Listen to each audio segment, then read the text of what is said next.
tuning in, for listening to the elevator music with me. We're so happy to have everyone here today. Just so you know, my name is Maggie Pence, and I am the Education and Programs Coordinator with the Chinese Historical Society of America.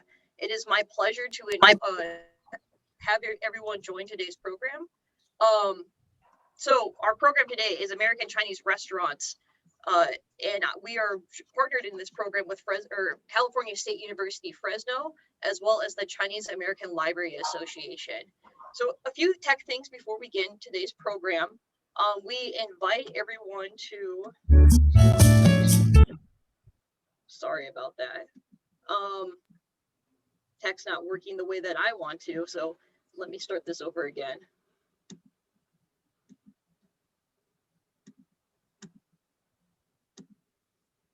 So we invite everyone to actively ask questions and chat with our panelists and or other participants. So as you can see on the screen, if you want to ask a question, please use the Q&A chat function.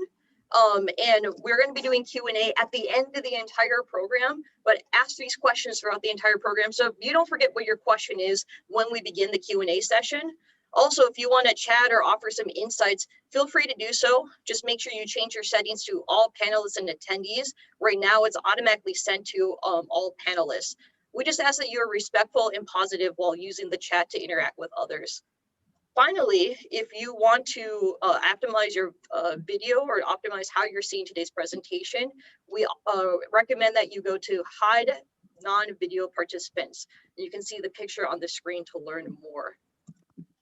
Okay, and so we thank you again for joining today's program.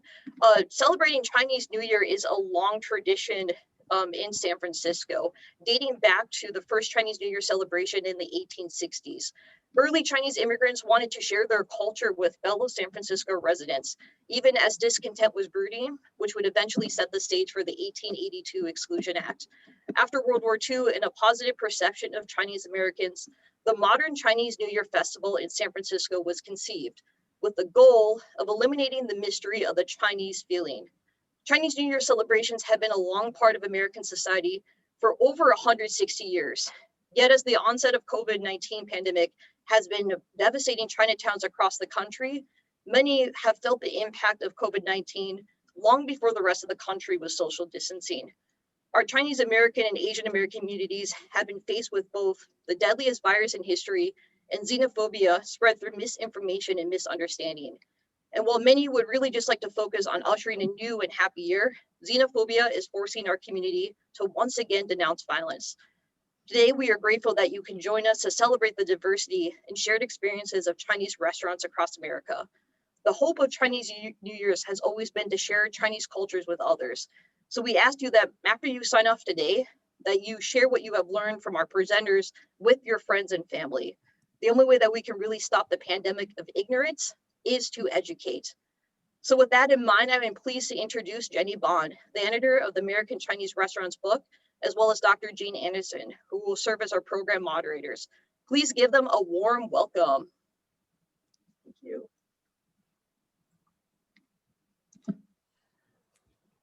Hello, everyone. I'd like to say thank you to the 956 people who registered, and I'm sure they'll be coming in and out.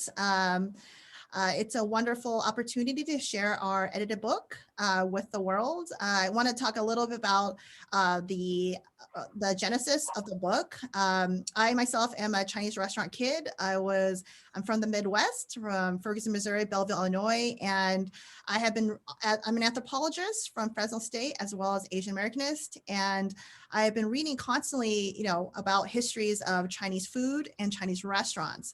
And and generally it's about historical processes focusing on sometimes racism, but having been raised, and which is totally true and very correct, but having been raised in a Chinese restaurant and knowing the positive aspects of, particularly for work ethic, had on me, I thought that there has to be, there's a gap in the literature in that how Chinese restaurants are in terms of labor and space and consumption.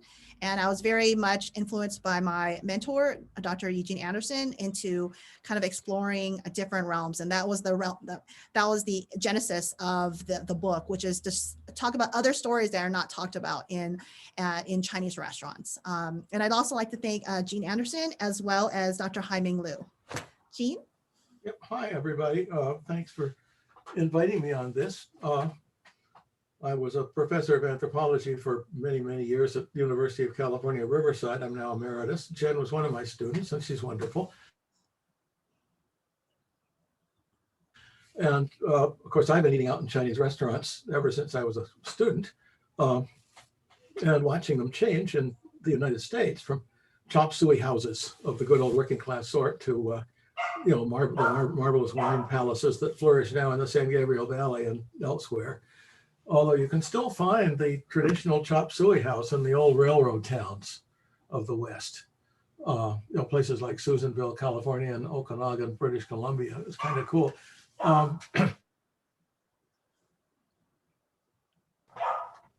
So I was, very happy to be involved in this book project, which I kind of contributed the afterword and looked over all the contributions. It's really wonderful. I mean, there's really exciting work being done lately on American Chinese food. There's several histories of it by both, Anglo-American and Chinese American writers, and more and more histories of Chinese diaspora in Peru and Malaysia and Indonesia and Europe and all kinds of places too.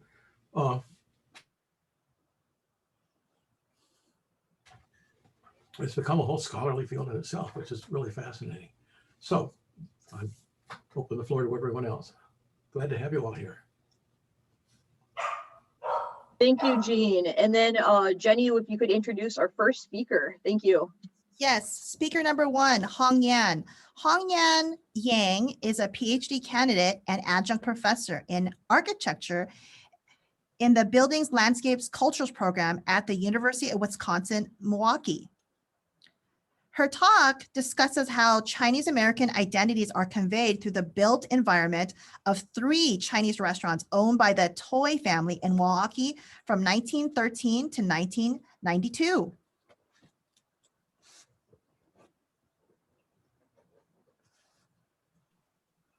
Hi there. Let me know if you can see my screen. Okay. Full screen.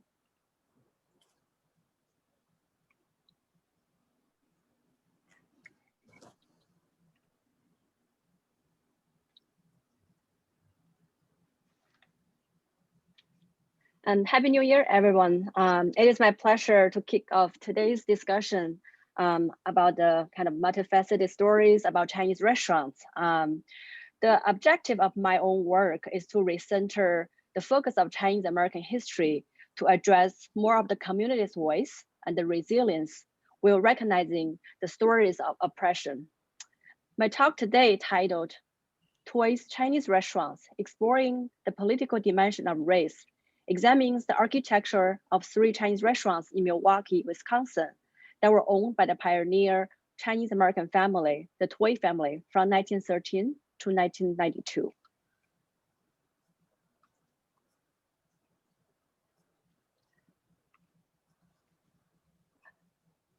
The first member of the Toy family, Charlie Toy, came to the United States during the gold rush. He first landed in San Francisco in 1881 at the age of 20. The restrictive legislation and discriminatory acts, particularly the Chinese Exclusion Act passed by the US Congress in 1982, prompt many Chinese to seek additional opportunity in the Midwest. Joining this wave of migration, Charlie Toy moved to Oshkosh, Wisconsin in 1885. He made frequent visits to Milwaukee to receive shipments from China for the import business, and finally moved to Milwaukee in 1904. In 1913, Charlie Toy's success was widely recognized when he opened his first restaurant on 2nd Street between Wisconsin Avenue and Wall Street in downtown Milwaukee. A 6-story building was constructed that included a 300-capacity restaurant, a ballroom, and a 460-seat theater, as well as offices and living quarters. The building, as you can see here, featured a Chinese architectural style and was reported as the largest and the most luxurious Chinese restaurant in the world at the time. The postcard and photograph here demonstrate the green enameled terracotta appears throughout the building. The three dormers on top of the roof featured a Chinese imperial pavilion style. Reading up and down, a Chinese poetic couplet displayed, "Everybody welcome, good time, good cheer." On March 22nd, 1913, the Toy building was covered in a 5-page extensive story in Milwaukee Journal. An article titled, "Toy's building is designed like a Chinese temple," noted the building as, quote, "a veritable Chinese temple in exterior design. The building would attract notice and admiration anywhere.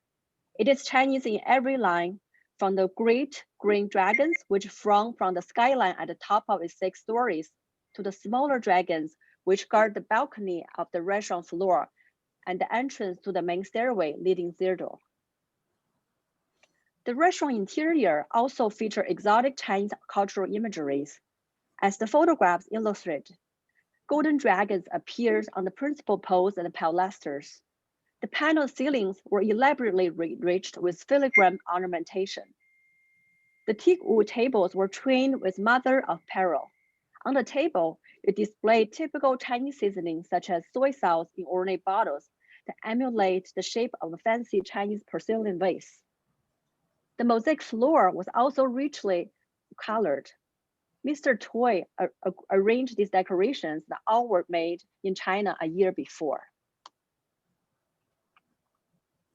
The performance stage had carved fixture and silk embroidered panels.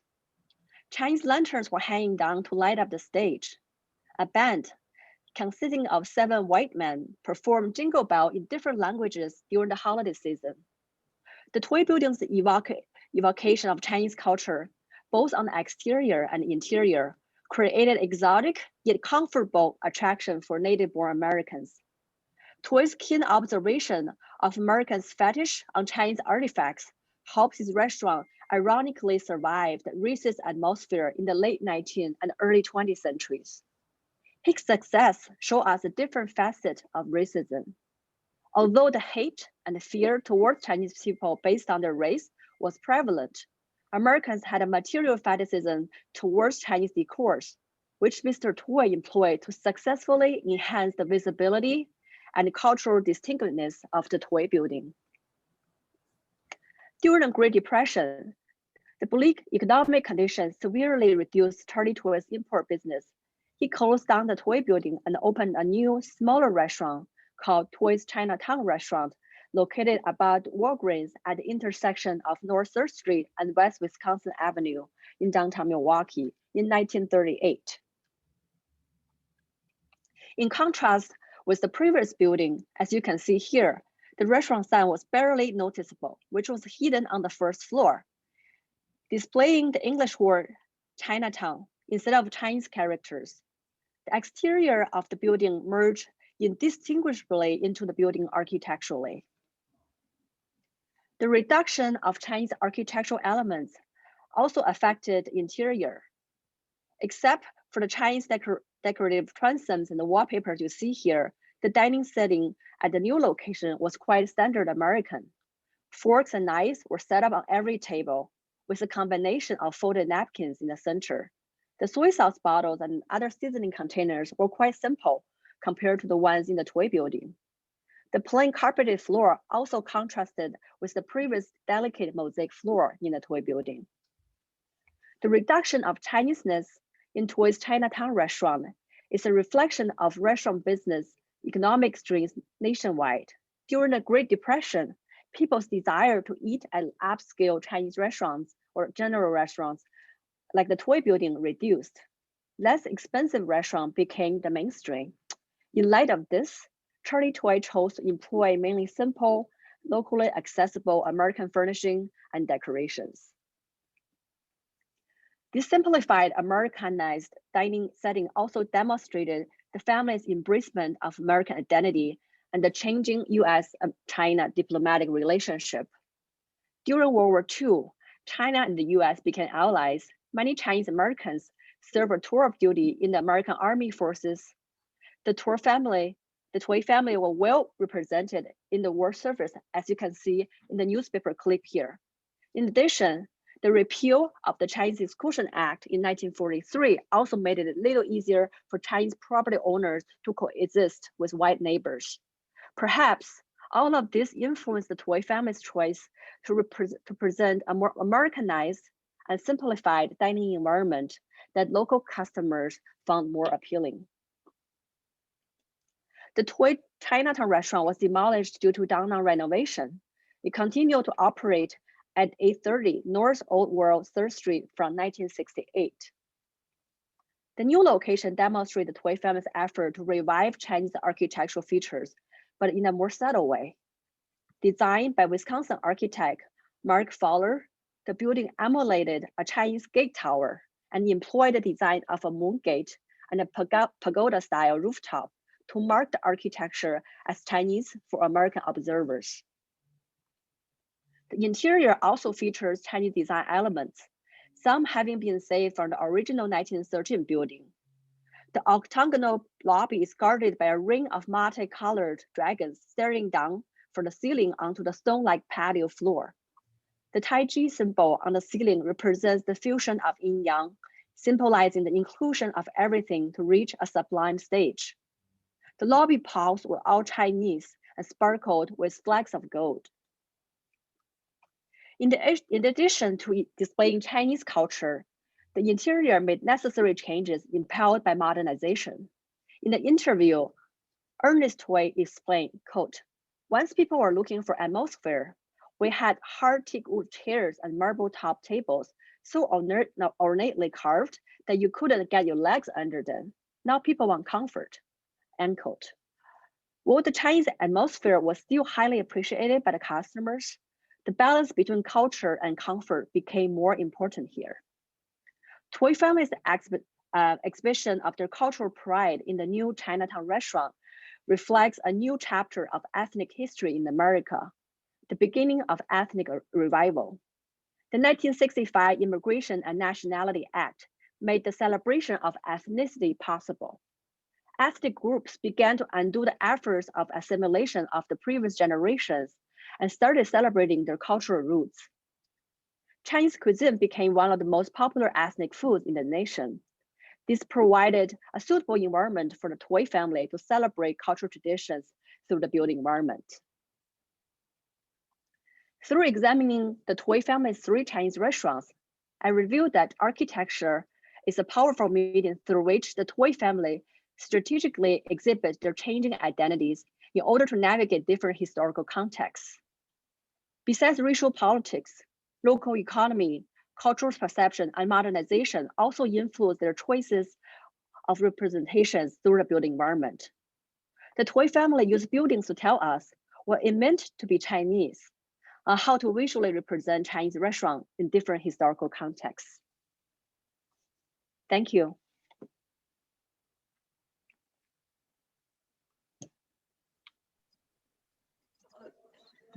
Thank you, Haiming. And then for our next speaker, Jenny, are you ready? Thank you. Yes. Jacob Levin is a historian based in Central Maryland. His research focuses on ethnic, religious, and civil rights history in Baltimore, Maryland.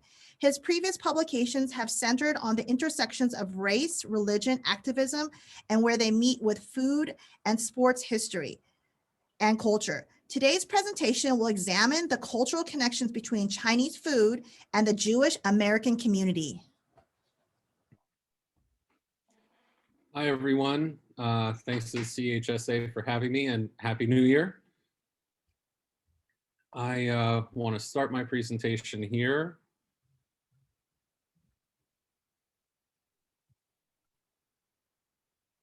There we go. So let's jump right in. In 2010, Supreme Court nominee Elena Kagan was asked in her confirmation hearing by Senator Lindsey Graham, "Where were you at on Christmas?" And now Justice Kagan replied, "You know, like all Jews, I was probably at a Chinese restaurant." to the laughter and applause of the entire room. But to get to the roots of why this made the whole room crack up laughing, we need to jump back over a century to 19th century New York and the arrivals of the main actors in our story. Between 1880 and 1920, approximately 2.5 million Eastern European Jews arrived in the US, coming from, if you look at the map in the bottom right corner, that dark blue portion from Central Europe all the way across Russia. By 1910, over 1.5 million Jews lived in New York City, most of whom settled in the Lower East Side of Manhattan, but there were only around 10,000 Chinese immigrants next door in Chinatown. This wave of Jews coming from Eastern Europe were more observant, more religious in terms of their dietary restrictions. They kept kosher much more strictly, and they were poorer than earlier Jewish arrivals. In terms of keeping kosher, there are a few big rules. There's a lot of them, but the big ones are no mixing of milk and meat or dairy and meat, no pork, and no shellfish. The symbols you see on the image on the left, if you go to a convenience store or supermarket right now, you'll find on hundreds of items that the manufacturers have gotten certified kosher. So they're open to everyone, but religiously observant Jews know that they can eat them. So when that generational wave of Jews came, by the time their children and grandchildren, second and third generations, they had a little bit more money. They had the desire to break out of their parents and their religious codes and upbringings. And the easiest way to do this for a lot of Americans to experience other cultures was to go and eat out in a restaurant. For Jews, a lot of different cuisines, it was difficult because whether it was the food, whether it was the Christian clientele, or outright anti-Semitism of the owners of the establishments, Jews tended to feel more comfortable in Chinese restaurants than they did in, say, German or French restaurants. There was also this idea that the second and third generation, and to this day, could enjoy Chinese food through the idea of quote unquote safe treif. Treif is the Yiddish word for non-kosher foods. And this idea of safe treif meant that in Chinese cuisine especially, non-kosher items like pork or shrimp could be shredded finely and essentially mixed up in the food so that the diner could give themselves a type of pardon for violating the religious rules, but only when they're out at the restaurant. So as that was happening in the 20s, 30s, and 40s, the Chinese restaurant owners also actively sought out Jewish customers, both based on the proximity of the two neighborhoods, but also as it grew around the country, Chinese restaurants popped up in a lot of heavily or more densely Jewish neighborhoods. Starting in the 1970s, Chinese restaurants actually went out of their way to get kosher certified, meaning that no matter the clientele, they could enjoy the food, but for still religiously observant Jews who kept kosher, they could go out and enjoy a meal knowing that it did not violate any of their religious observance requirements. One such example, and the one closest to myself, is David Chu's China Bistro in Baltimore, Maryland. You can see from the image on the right, the establishment is under strict Star K kosher certification.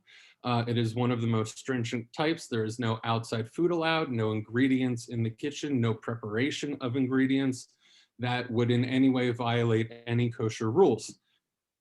Now, my wife and I did have the opportunity to go out and enjoy some research at this restaurant while I was writing my chapter.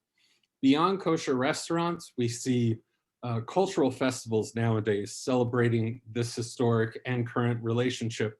In the Lower East Side, the museum at Eldridge Street for over 2 decades has held an annual festival called Egg Rolls and Egg Creams that focused on sights, sounds, foods, language, dance, culture between the two communities and the things that they exchanged between their own experiences over the last century.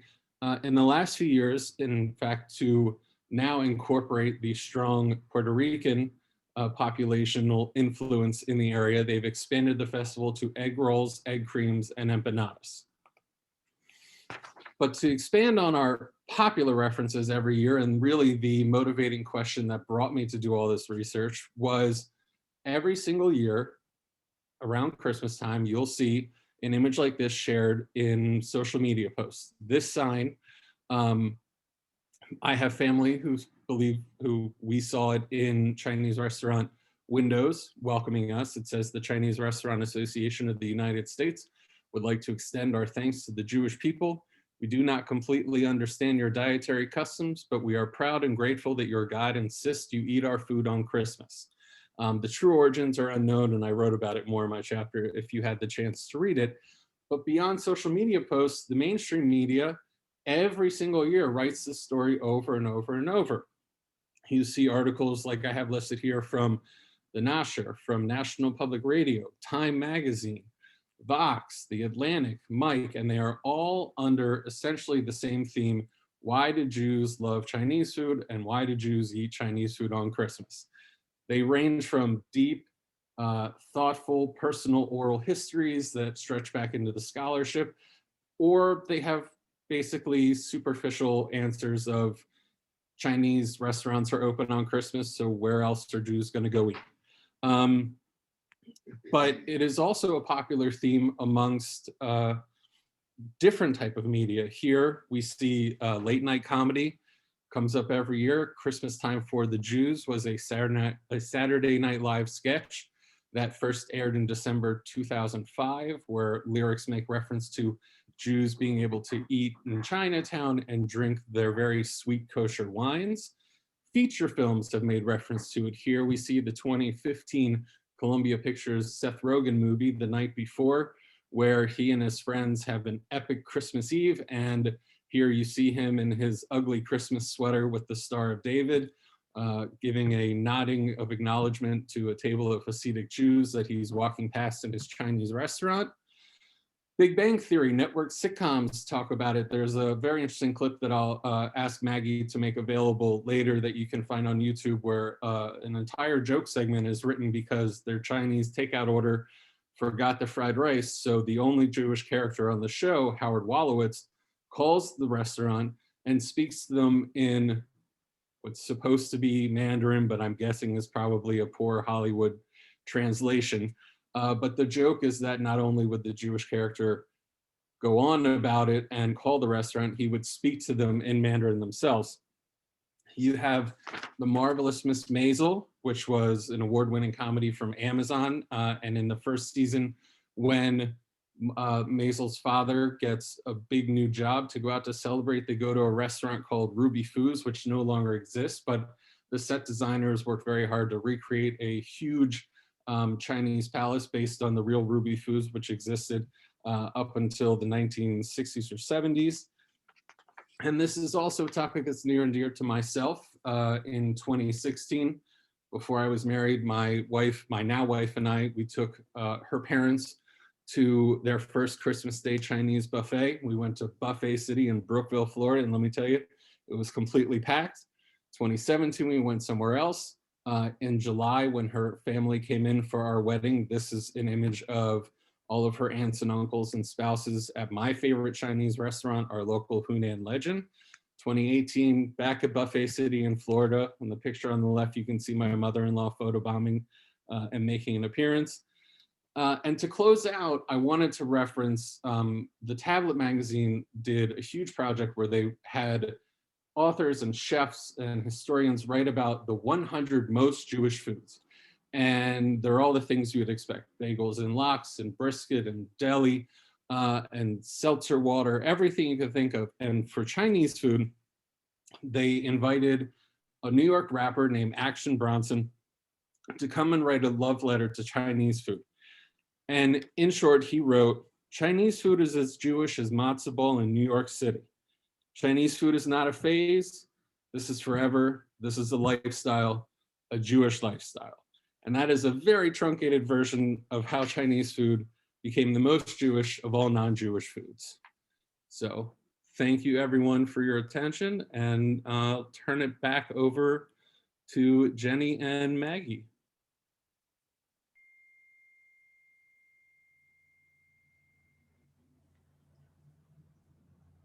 Thank you, Jacob.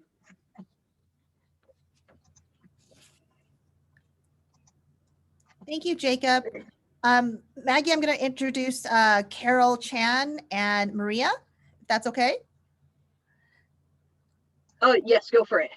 Carol Chan is an assistant professor at the School of Sociology at the Universidad Humanisto Cristino. My apologies.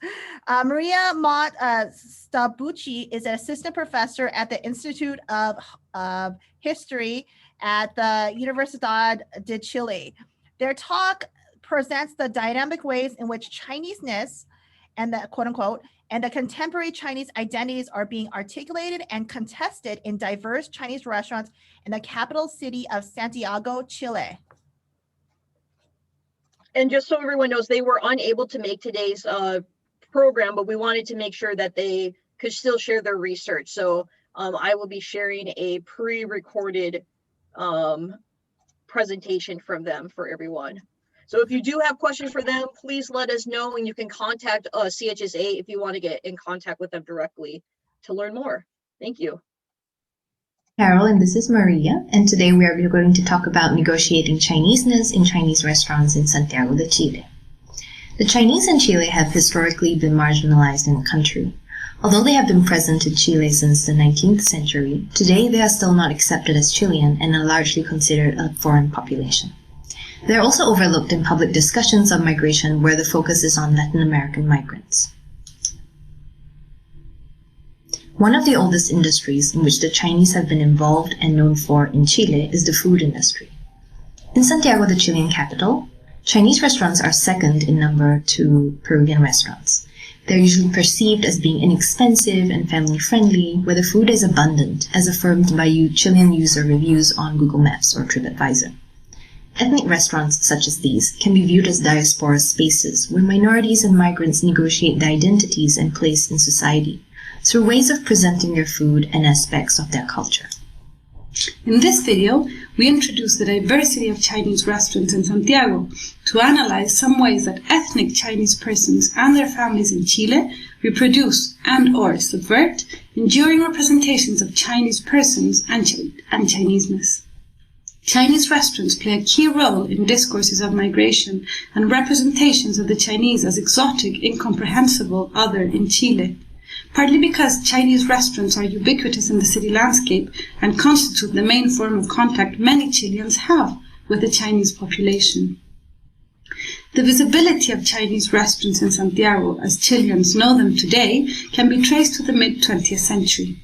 According to our interviewees with multi-generational familial involvement in the industry in Santiago, there was an initial increase in visibility in elegant Chinese restaurants selling Chinese food in Santiago in the 1960s and 1970s, including the restaurant Tang Fang, a place described as having an exotic ambience. Later, smaller and more diverse types of restaurants, such as takeaways, appeared in different areas of the city from the 1980s. Many Santiago residents today are familiar with a fairly standard menu in Chinese Chilean restaurants, where the key items, as you can see in this image, are chop suey, carne mongoliana, and wonton frito. These restaurants constitute the majority of Chinese restaurants throughout Chile and are multi-generational family businesses, where the family's origins are usually in Guangdong, China. The food is inspired by Cantonese cuisine and adapted to Chilean tastes. The style of these restaurants tend to be traditional, with decorations that the restaurants create as Chinese spaces, Chinese deities, porcelain vases, or even, as we can see here, a portrait of Mao Zedong.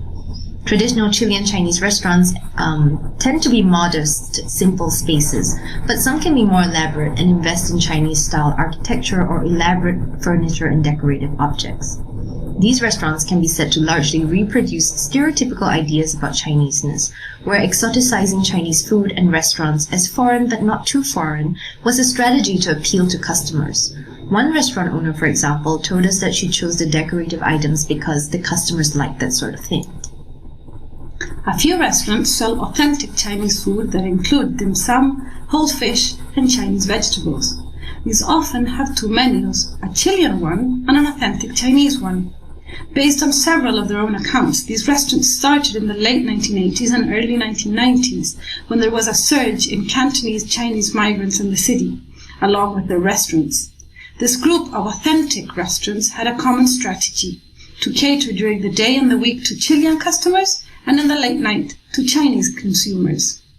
By juxtaposing Chinese and Chilean Chinese menus, these restaurants signal explicitly to their Chilean consumers that they are not consuming real Chinese food, but rather dishes modified for their specific tastes. Thus, the presumed reciprocal relationship in the institution of multiculturalism, or Chinese integration, is revealed to be unequal between producers and consumers.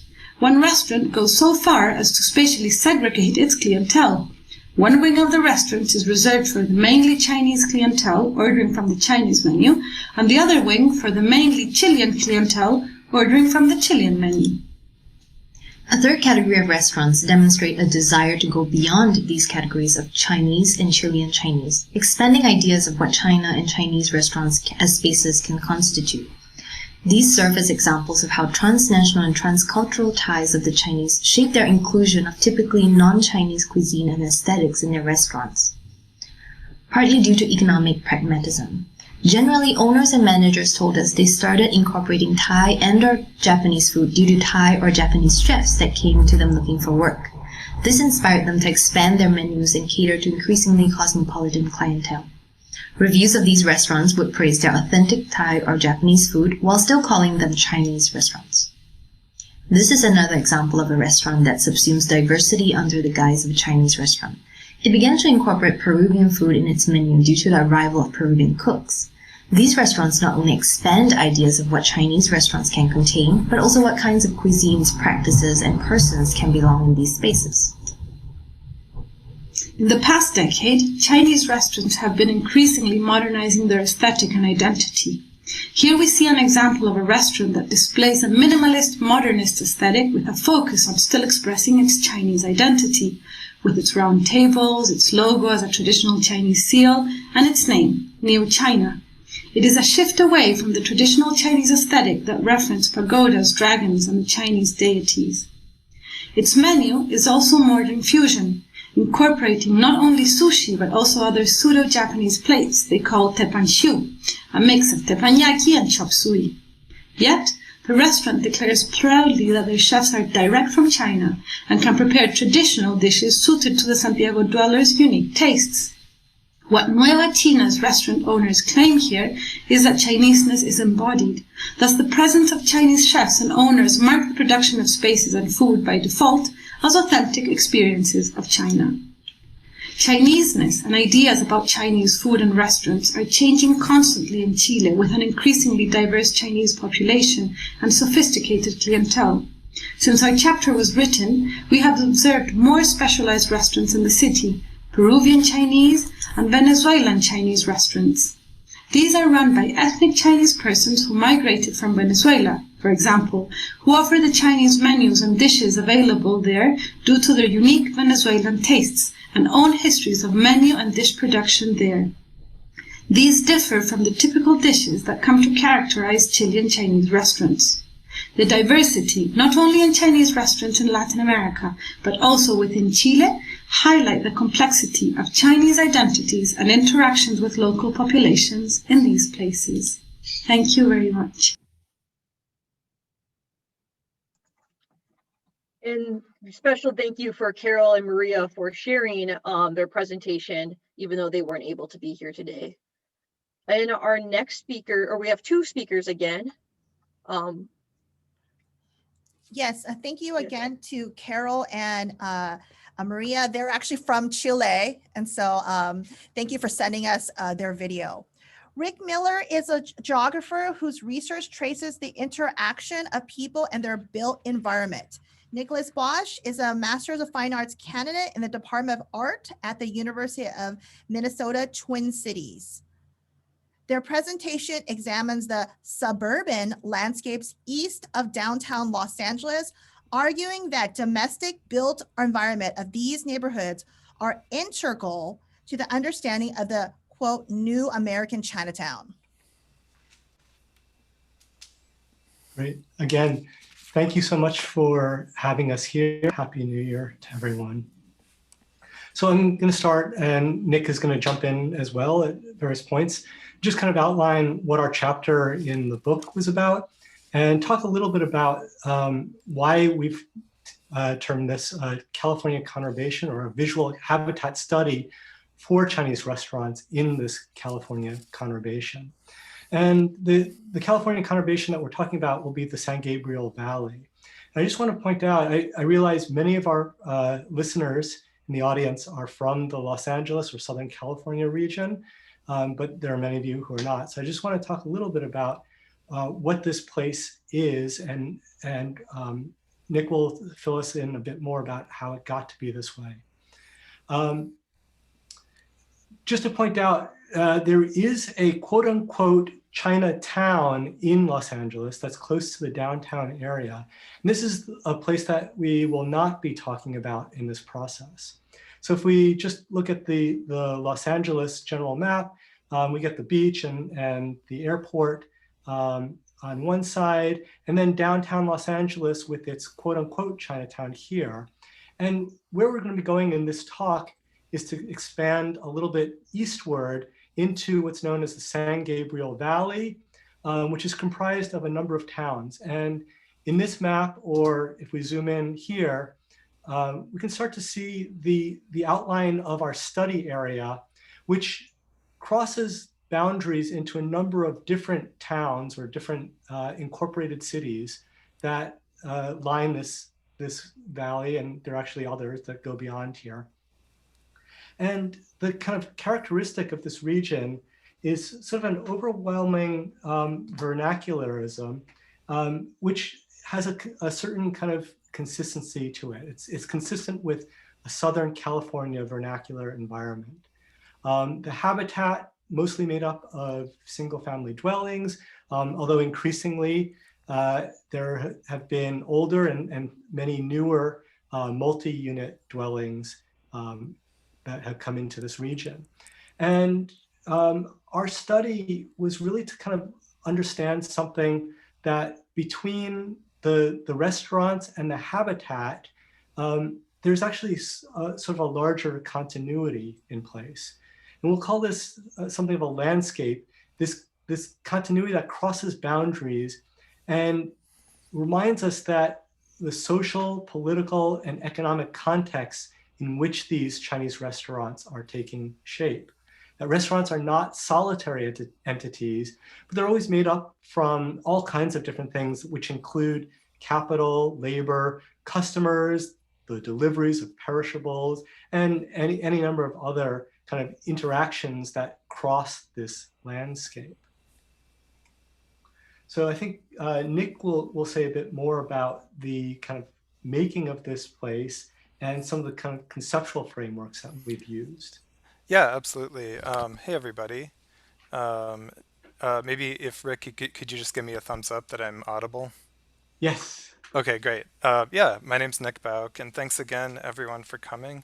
Yeah, so I think an interesting place to start in this little brief story that we're telling is to go back to this idea that Rick brought up about the downtown Los Angeles Chinatown compared to the region that we're talking about, which is a suburban landscape east of downtown. And by 1990, 4% of the Chinese population in Los Angeles lived in the downtown Chinatown. So to put a point on this, that's a very small number, especially as compared with other major US cities, San Francisco and New York chiefly, where the population of Chinese in those cities would have been much higher than only 4%, which leaves the question, where was everyone living? And the answer is, as we've suggested already, a large part of this population was inhabiting the suburban landscape east of downtown, we call it, and it has been called in the literature for a number of decades now, an ethnoburb. And so why did this happen here in Southern California? uh, uh, and how do we get our head around that process a little bit? And one of the things that historians have pointed to is that if you think coming off of one, the Industrial Revolution, to World War II, there's an increasing internationalization of the global economy, but also the global urban economy.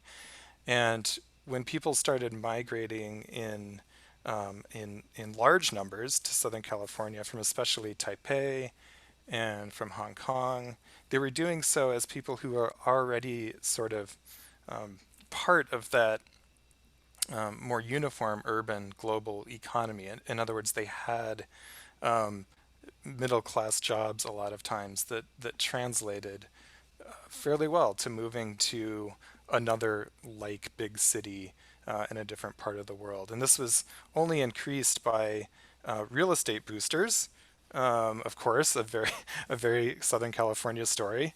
Uh, though this time starting really in earnest in the suburb of Monterey Park, we're encouraging people putting maps of Los Angeles in Taiwanese newspapers, showing, move to Monterey Park. This is where, if uh, if you're moving from China to Southern California, this is where you should come. Housing is affordable. There will be the economic infrastructure there. You can actually also adopt part of this sort of American dream landscape that had existed for the decades before that, since the late 19th century. Um, and so specifically, that's one of the points Rick and I were really interested in. This is the visuality. We're both photographers, we're both geographers, and have this very sort of, I'd say, a strong interest in um, the aesthetic of what these places mean, or what the aesthetic of what these places are in terms of their built environment, and the fact that there's an adoption of the housing stock that had existed and turned into this Chinese, essentially what is now a Chinese ethnoburb. So, um, And so we yeah, I also think get to maybe, these sort of juxtapositions then of the Chinese restaurant and that context of the Chinese restaurant with the habitat, with the kind of the living spaces just in the immediate background and often overlooked, in some sense that the Chinese restaurants become the most visible recognition of the San Gabriel Valley as a kind of Chinese or Sinicized space. But where people live becomes something of like the dark matter of this universe, that it makes up the bulk of the region, yet it kind of fades into the background. So I right, think, yeah, if you want to go in ahead fact, and do we talk have, about that juxtaposition. yeah, absolutely. Do you know, Rick, if we have the map slide? And if not, that's okay. I can I equally describe it. can go to that in a moment. It's coming up. Okay, great. Yeah. Okay, yeah. So, right. So photographically, getting back to that point, we're really interested in this micro phenomenon, what we call the liminal space between these centers of great commercial interest, which are these Chinese restaurant. Here's Chengdu Taste in Alhambra. And then, as you can see in this slide, alley as liminal space. And just across the alley is the beginning of what is actually the massive majority of the land use, which is housing. Um, and so, and here's the map. Yeah, exactly. So you can see there's a major corridor called, this is Valley Boulevard, running east-west at a slight tilt there. And then there's San Gabriel Valley running north-south, the other kind of main corridor. And so this is how this space is arranged in this part of LA County, where you have these main commerce corridors, and then most of the rest of the space where all those like RNCs are and all the rectangles are housing. And so liminality, it's a concept, right? It's in between. It's part one thing on the way to another thing. And as geographers, Rick and I are really interested in the idea that this can also be a physical space, a materiality, something you can touch. You can be in a liminal space. And to really like get into the nuts and bolts of this region, in terms of its Chinese restaurant, it's really interesting to think of what is the in-between. When are you sort of in a space operating by its own customs and laws even sometimes are unwritten laws, kind of non-state laws. Here's an example of a rare example actually, where you can be sitting just on this commercial strip outside of I think this is Sichuan Impression, and looking through these sun shields into the neighborhood. And this is really, it's a beautiful shot because it's the exception that proves the rule, that there actually isn't, oftentimes when you go to these restaurants, when people go to these restaurants, it's a point location. You may even know about this if you're a tourist from Shanghai or something like that, where you think I want to go visit one of these well-known San Gabriel Valley restaurants, and sort of go to the restaurant and then go back to wherever you are staying, not seeing the neighborhood in which it's situated. So the liminality is just really interesting to us as a space of performance, and performing that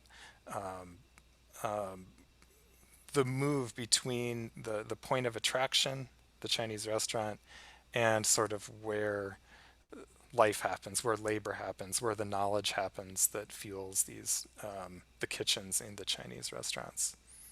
And Rick, do you wanna? Yeah, so just for those who are interested, there are of course other papers and other books out there about this, but I think we'll wrap it up and just we'll offer a thank you for your conviviality, for joining us here, and for letting us join you. So with that, we'll turn it back over to Jenny, and she'll do the next introduction. Thank you, Rick and Nick. If you want to look at the chat is on fire. A lot of people from 626. So Excellent. Anthony J. Miller is an assistant professor of history at Hanover College, where he teaches courses in the history of East Asia.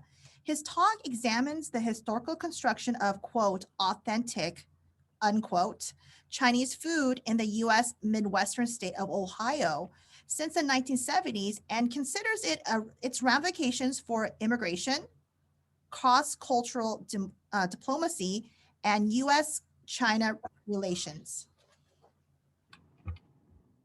Okay. Good afternoon, everyone. And I think everyone can see my slides now. So this is my talk on my chapter, 光说不能做米饭, Talk doesn't cook rice, Chinese restaurants, and the Chinese, in parentheses, American dream in Ohio.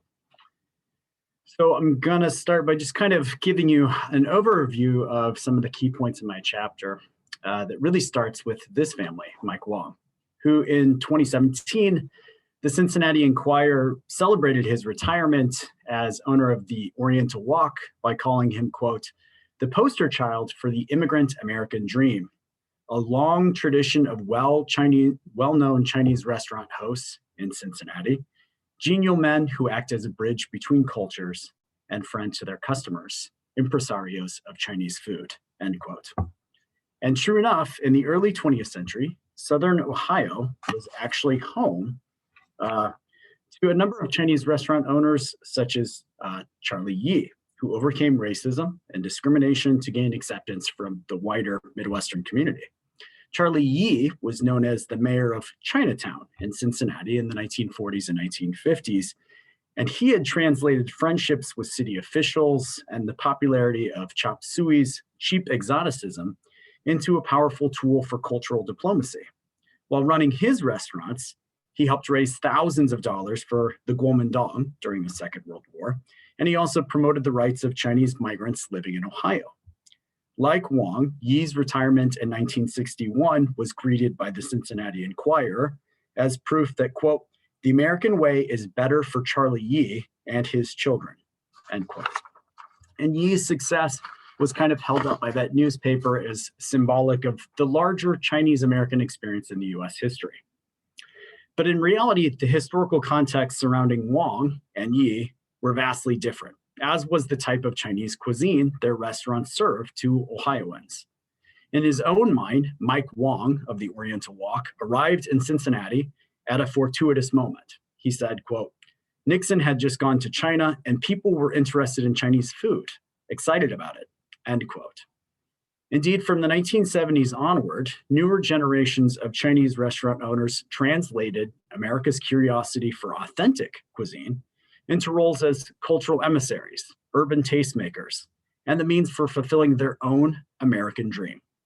By introducing regional cuisines like Sichuan or Hunan, Wang's Oriental Walk succeeded in using the cultural diplomacy of food to create a more positive image of Chinese Americans and also their cultural heritage.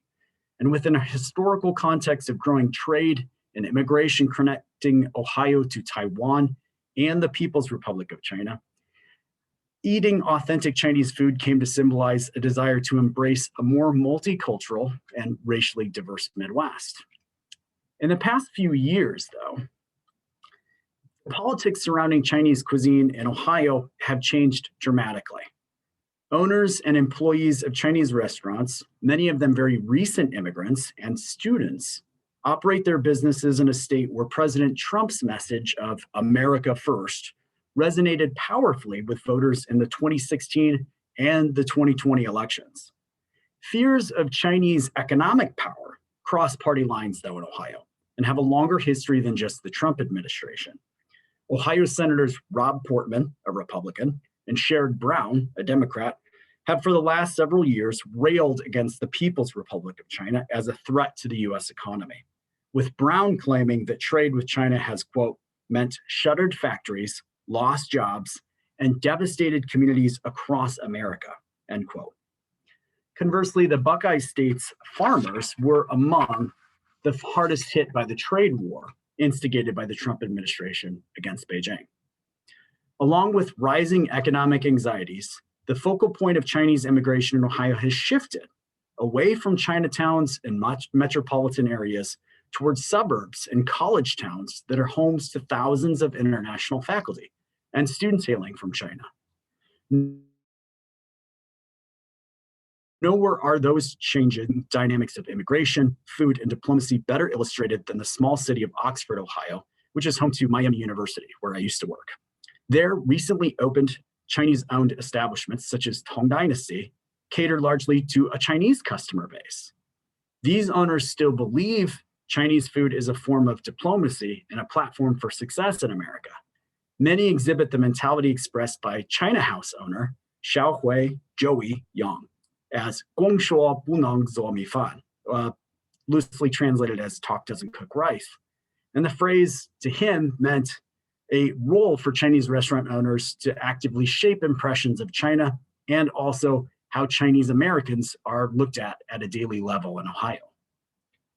But unlike Wang and his generation, many of the newest restaurant managers, such as Zhong Xue of Tong Dynasty, actually see Chinese food as a pursuit of the Chinese dream, a reference to the quest of Xi Jinping for national rejuvenation and the export of Chinese influence and power globally.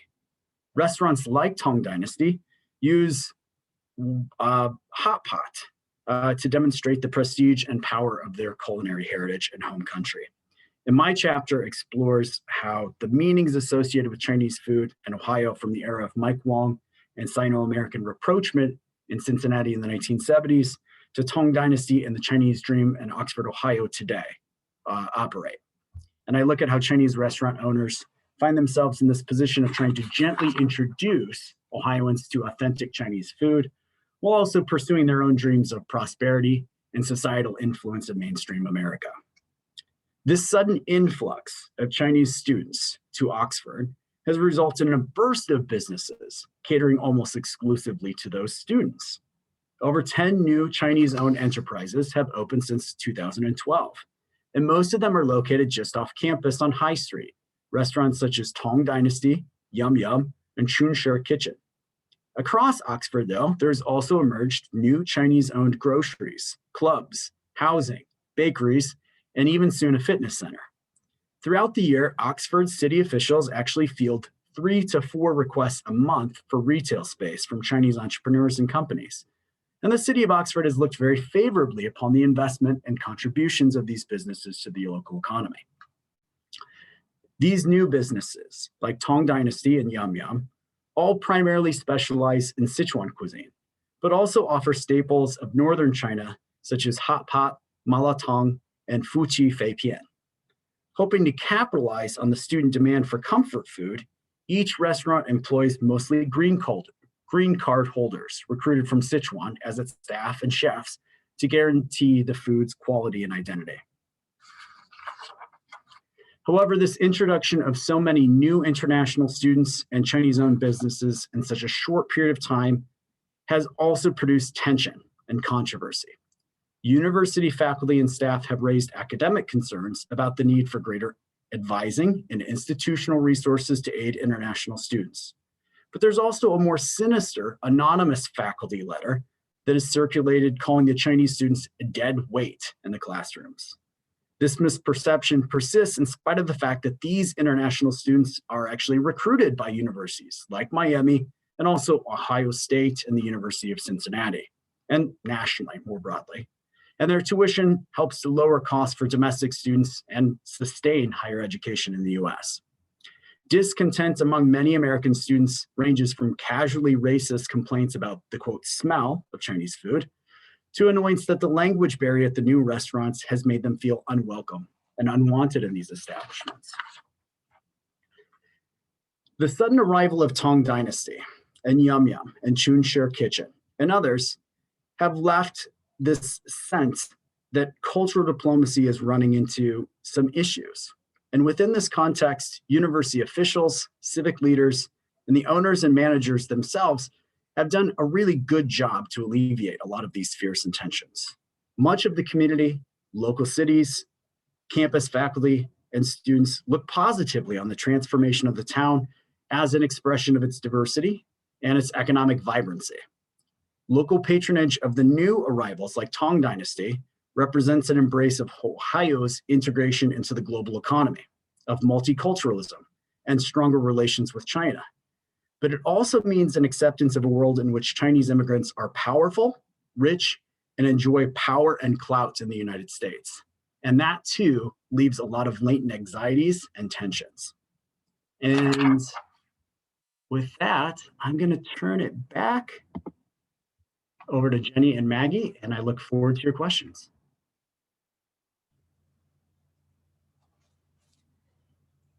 Thank you, Anthony. That was a wonderful presentation. Chuck Kwan grew up in Singapore, Hong Kong, and Japan. His Chinese restaurant television series brings together his diasporic experiences and love of food and travel. Today, we will see the selections of his show highlighting Chinese experiences in Turkey, Argentina, Cuba, and Brazil.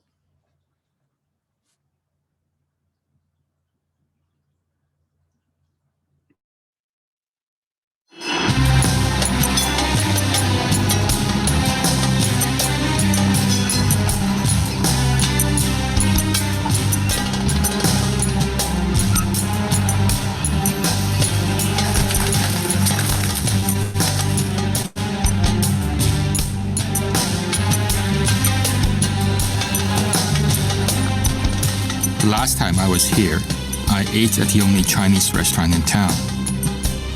I remember I ordered mushroom chicken and stir-fried vegetables.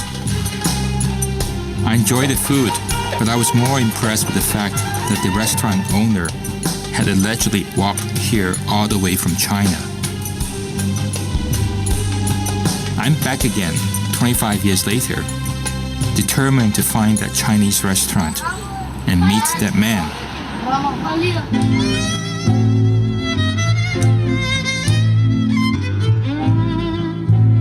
I'm in Buenos Aires looking for another story about a Chinese restaurant owner. But instead, I find myself drawn to the famous dance halls around the city. I've always been fascinated by tango, that passionate and melancholy dance that originated here. I'm hoping that I will meet a restaurateur who loves the tango as much as I do.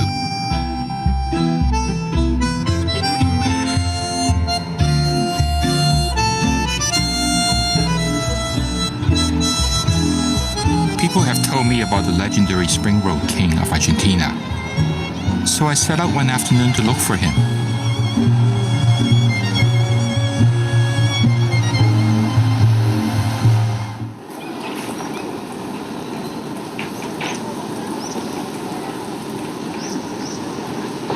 Sunrise on the Amazon.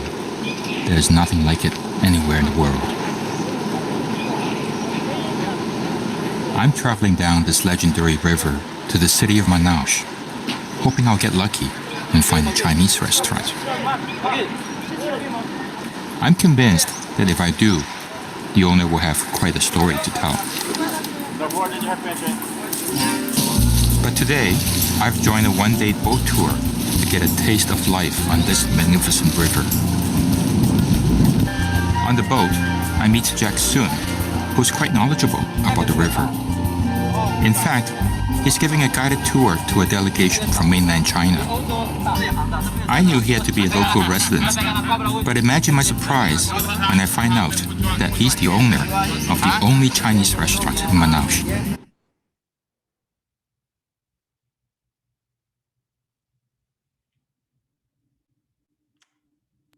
Hello, everyone. I'm Chuck Kwan. I'm happy to share with you a Chinese restaurant TV series that I made. It's a 15-episode restaurant series. And what you have witnessed are 3 beginning episodes of Turkey and Brazil, and of course, Argentina. So I'm gonna put on my PowerPoint slide and share with you my talk.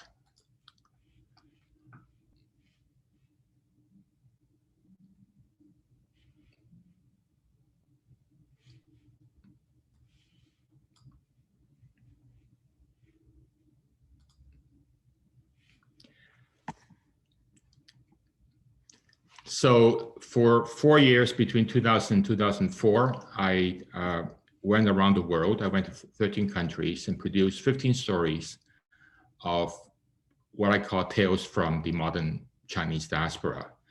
And it's part food channel, part history channel, part National Geographic, and of course, part travel, in which I talk about the immigration history of the Chinese into the host country, the arts and culture, and of course, the social, political, and historical context in which these Chinese restaurants exist.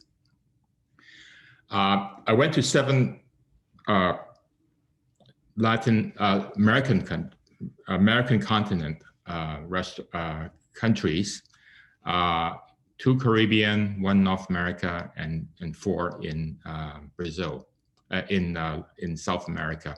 The first one I went to was in San Fernando, Trinidad.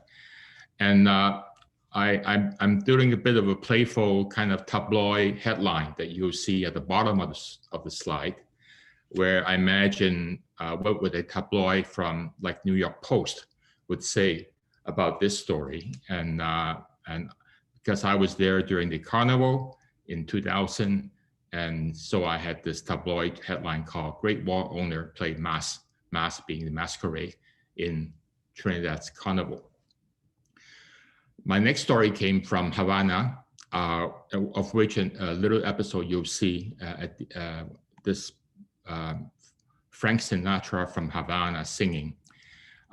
This guy is called the Chinese from the Carnival, El Chino del Carnaval, and he croons a Frank Sinatra and a Nat King Cole song in Barrio Chino, which is Chinatown.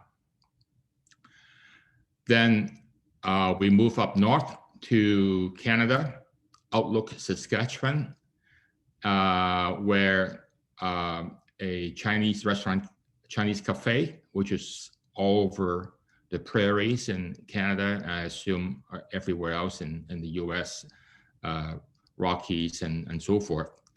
And this character is called Noisy Jim. He came to Canada as a paper son with somebody else's identity papers.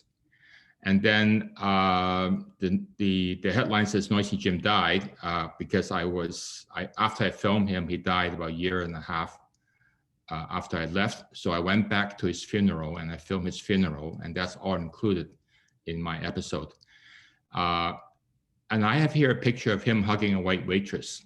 I put it there for a very specific reason, because in I believe up to the 50s, there were a few provinces in Canada, and I assume there are many states in the US that prohibits Chinese restaurant owners or Chinese businesses from hiring white people, especially white waitresses. And you're not supposed to, Chinese are not supposed to fraternize with white people, and much less hugging a young, beautiful waitress here. So this is the kind of a story of the very typical North American migration of railroad builders, gold diggers, and it's spreading the Chinese restaurant trade into the prairies. Lima, Peru, neighbor to our previous presentation in Chile, in which I talk a lot about chifa, the name for Chinese restaurants in Peru, and also Peruvian Chinese food. And here's a Métis doctor. He's actually a 25-year doctor, practicing doctor, who took over a rundown Chinese restaurant in Chinatown, Lima, and made Chinese food respectable again in Lima. I was in the 2002 World Cup final in Sao Paulo, Brazil. And these are my two characters from the Chinese restaurant celebrating Brazil's win over Germany on that day. And the guy on the right is the son of the Chinese restaurant owners. And it's a couple who swam from mainland China to Macau for their freedom during the 1967 Cultural Revolution. Finally, you saw that just now in Buenos Aires, this guy in front of a very famous bar. It was featured in one of Wong Kar-wai's movie. There especially because I want to pay homage to Wong Kar-wai. I went to Argentina specifically because I'm passionate about tango, and I want to feature somebody who would dance tango as a Chinese restaurant owner. And finally, you saw that the other one that of Manaus in the Amazon, at one time the only Chinese restaurant in the Amazon rainforest. So basically, I deal a lot with historical past. I talk about Turkic tribes in Central Asia, how they married their princesses to the Chinese court. I talk about how Islam was introduced into China, the Silk Road to the Mediterranean, and the Admiral Zheng He's 7 voyages that went all the way to South Africa. And finally, Hakka migration. Hakka are the Han Chinese who migrated for 2,000 years from central China all the way to the south, and of course to Caribbean, to Latin America, and to everywhere else. And Hakkas are known as the Jews of China. Of course, modern Chinese history is something that is very pertinent because a lot of people came out during these days. That's the reason for emigration. So you have the Sino-Japanese War, you have the Communist Revolution of 1949, Cultural Revolution of 1966, and then the Hong Kong riots of 1968. Finally, I placed the entire Chinese restaurant into a world context. I went to Israel to talk about a Christian family who moved from Vietnam as a boat people and gone to Israel. South African apartheid, Castro's revolution, for obviously, and then of course Brazil's 5th World Cup. So all of this I deal with in terms of politics, of identity, whether you're an expatriate or a citizen, and of course racism and discrimination, which many Chinese restaurant owners face, and as well as their assimilation and into what we call in the Western Hemisphere melting pot of American and Canadian society. So this is basically my story, and I'll be happy to answer any questions afterwards. The film is available on online as well as on DVD from my website, and you can get that information from me later on.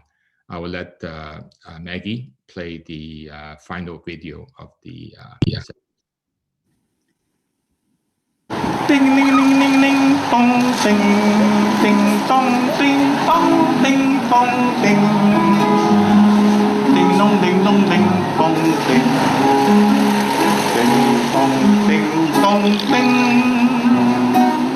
dong dong dong dong dong dong dong dong dong dong dong dong. Yo nunca calamba pensaba encontrar en Cuba mi ilusión, pues siempre pensaba en Shanghái, una China uní conmigo. Y después que aprendí a bailar con cubana el son, yo sentí una gran emoción por Cuba y sus mujeres.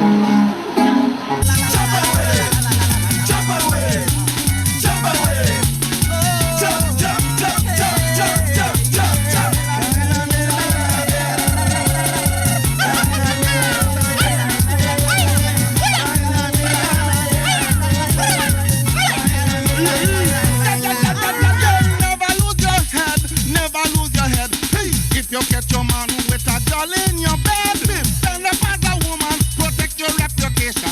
This is carnival. What you say? This is carnival. What you say? This is carnival. We'll have plenty men carnival.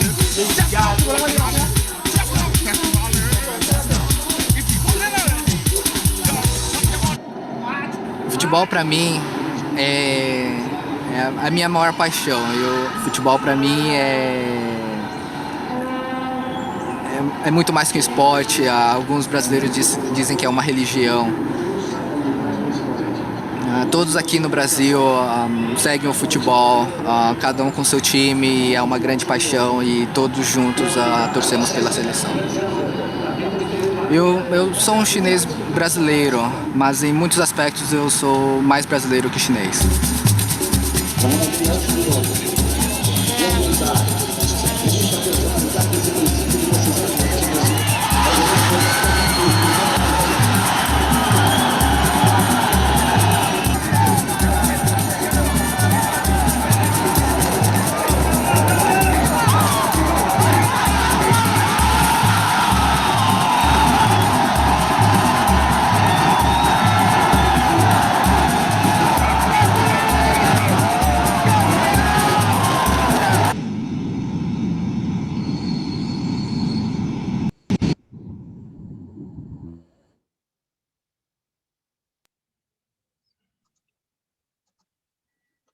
Okay, thank you everyone, and thank you Chuck for letting those two videos be shown today. I'm now going to ask all of our panelists to turn on their videos and their microphones so we can begin the Q&A session. And thank you for everyone. You guys have asked so many great questions, and we're going to try to get through as many as possible. And for right now, we've selected a few that we want to ask our panelists. So we're going to go in the order in which everyone presented. So our first question from David for Hongyoung is, how was the labor setup or the structure in a Chinese restaurant kitchen? What is the pecking order, and how is the management of Chinese kitchen different from Western restaurants? Hi, thank you. Thanks, David, for the question. This is a question that I didn't answer in my chapter. If you have read it, there's a very interesting aspect of Chinese restaurants through the labor's perspective. To answer from the personal observation, and I think Chinese restaurant has a different sensorial experience from the kitchen's perspective. By speaking with a lot of descendants who work in the restaurant in the 40s, 50s as a busboy or something, then there's a sense of informality in the kitchens of Chinese restaurants that's different than the typical standard American restaurant. There's a strong emphasis on efficiency, and things have to move fast. In the kitchen, you always just yell, and I want something, and you give it to them. It's very, very quick. And so, and I think that reflects a sense of laborness in Chinese restaurant work in general. It's very hard work. And I would love to explore further about the kind of the design perspective by speaking with other kind of descendants, or especially something we were going to explore with the Robert Yek company, which created the the stovetop for woks and started in the 1910s. So that would really help us to explore kind of spatial aspect, how that's different from the American restaurants. I hope this helps answer your question to some extent. Thank you. And I'm going to just note that some of your questions are super academic and super, some of the questions are being asked. So thank you for those, because I know that presenters, you guys worked really hard to make sure that, this was very accessible language, I think is what I asked for. So I can see from the chats that everyone's been super impressed with them in your guys' presentations. And then Jacob, I have a few questions of you that are just fun. I know you said you would have some family joining that might throw some oddballs out there. But your first question is, on Christmas Day, do Jewish people usually eat Chinese dinner before or after a movie?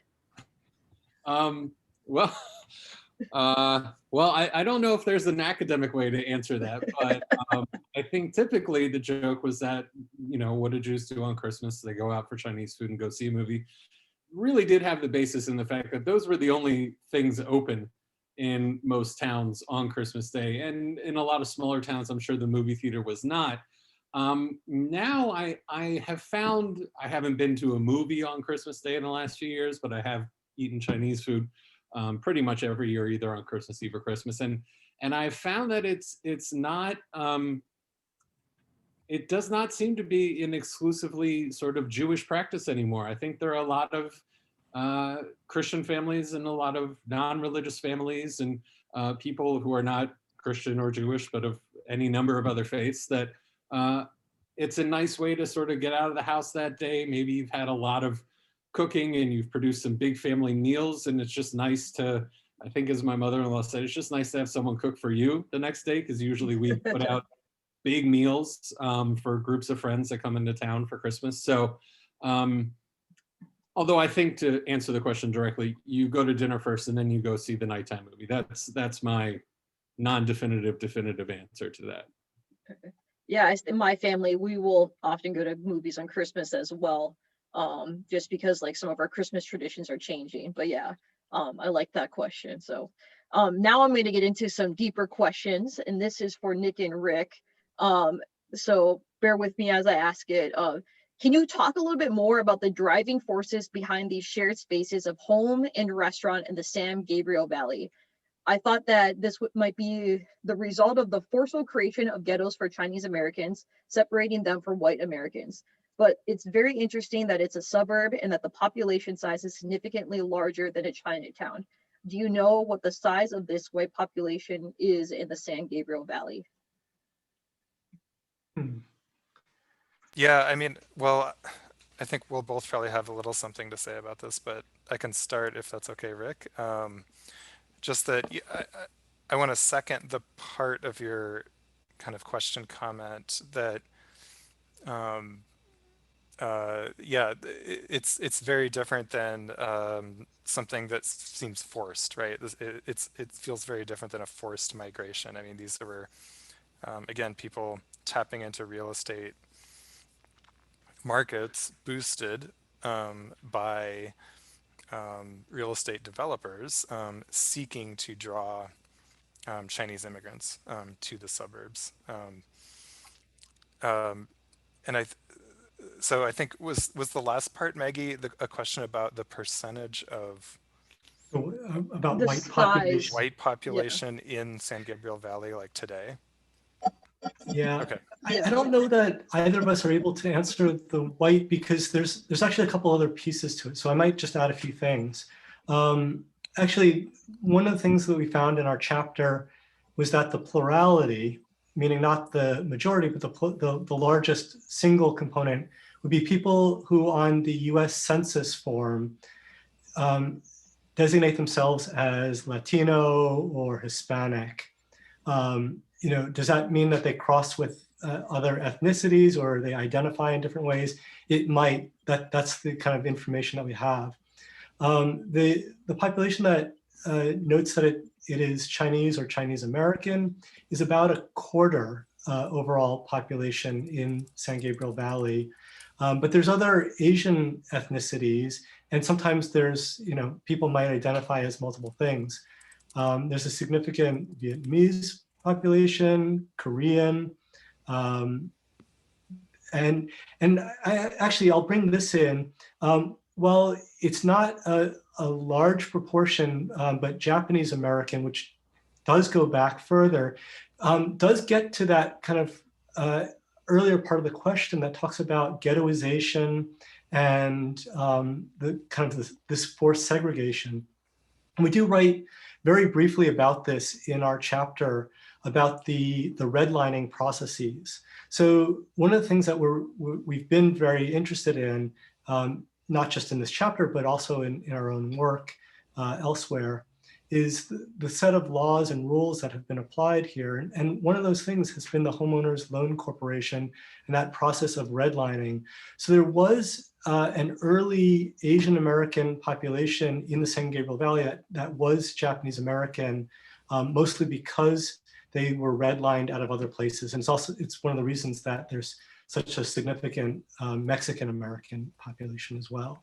So, it's not to say that this was not because of some kind of forced segregation, but there was that kind of ugly history that does kind of underline this. Yeah, and it's really important to make clear that because there were different kind of perhaps better real estate opportunities for Chinese moving to the San Gabriel Valley does not mean that there wasn't a lot of conflict and tension, racially motivated conflict and tension, especially coming from what used to be the majority white population in these post-war quintessential built environment, white flight architectural spaces. So that transformation isn't and hasn't come easily, as you might expect. But it just points to a very, very different process than, I think the key context to understanding what we're trying to do is just to keep in mind the Chinatown, the United States Chinatown you think of in San Francisco or New York, and just how radically different this whole process was in making. Or the one in downtown Los Angeles. Or even the one which also had its own its own long, rough, tumultuous racial history. Yeah, kind of what you're saying is similar to how San Francisco has its Chinatown, but also the Richmond and Sunset districts of San Francisco are called like additional Chinatowns, and so similar, I think. Yeah, very absolutely. Similar. Yeah, absolutely. If I could add one other little footnote to this about the downtown Chinatown, the one that I showed is one that was kind of built as an aesthetic of Chinatown. From an earlier displacement of the Chinese population when the freeways were built, and before that, actually the rail station, the Union Station in the 1920s, many of the earliest Chinatown geographic areas were displaced from those and only kind of purposely moved into that downtown Chinatown with those displacements. So in the 1920s with the rails, and then in the 1950s with the freeway construction. Okay, thank you, Nick and Rick. Moving on, Anthony, your question comes from Aaron, and his question is the use of America First a form of nationalism that is all-encompassing of America, or would you say that the phrase America First is innately driven to the cause division between Americans and true Americas, since nationalism doesn't ever seem to really mean loyalty to a country, but more so an allegiance to a party? Wow. Great question. Wish that I'd thought of that question while I was writing my chapter. Yeah, so I don't really spend too much time breaking down or analyzing that slogan in my chapter, but I think Aaron's inclinations, his instincts there, especially on the latter part of like seeing this as a divisive force, definitely. I think that's either its intent or its interpretation, and most likely both, right, is that this is a divisive force. And especially the latter half of Aaron's question kind of talks about this of like, you know, a shot at a party. Well, I think its intent is to divide, right, and to like use nationalism as a force to say the other party has betrayed America's interests or has not put national interests front as a priority. And part of that betrayal, right, has been that this other party is like working in the interests of racial others, either at home or abroad, and most likely both. And so, yeah, I think Aaron's kind of got the answer to his own question there of like seeing in that way. And I would say that largely that's how I've interpreted that slogan, but I'd be interested to hear from others on the panel if they have like a different perspective. I'll let everyone think about that for a little bit. But if you guys have any, if you have anything that you want to contribute later, let us know. And while you're thinking, I'm going to throw the next question to Chuck. Chuck, we had a question about your documentary series. Many people want to know where to watch it, which we sent the link to people to see. Another question was, what was your the most memorable story that you worked on during the documentary series? You can see it. You can go to my website, ChineseRestaurants.tv. You can buy the set of DVD from there. It's 5 disc. I know that there are 2 other websites that show my video for free. One is Link TV out of San Francisco.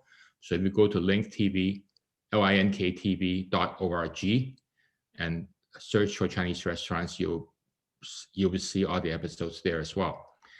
My most memorable, I've made sort of a 15 episodes. I combined 3 episodes into a film, and I have 5 films that went on to film festivals and so forth, besides each episode is being shown on TV.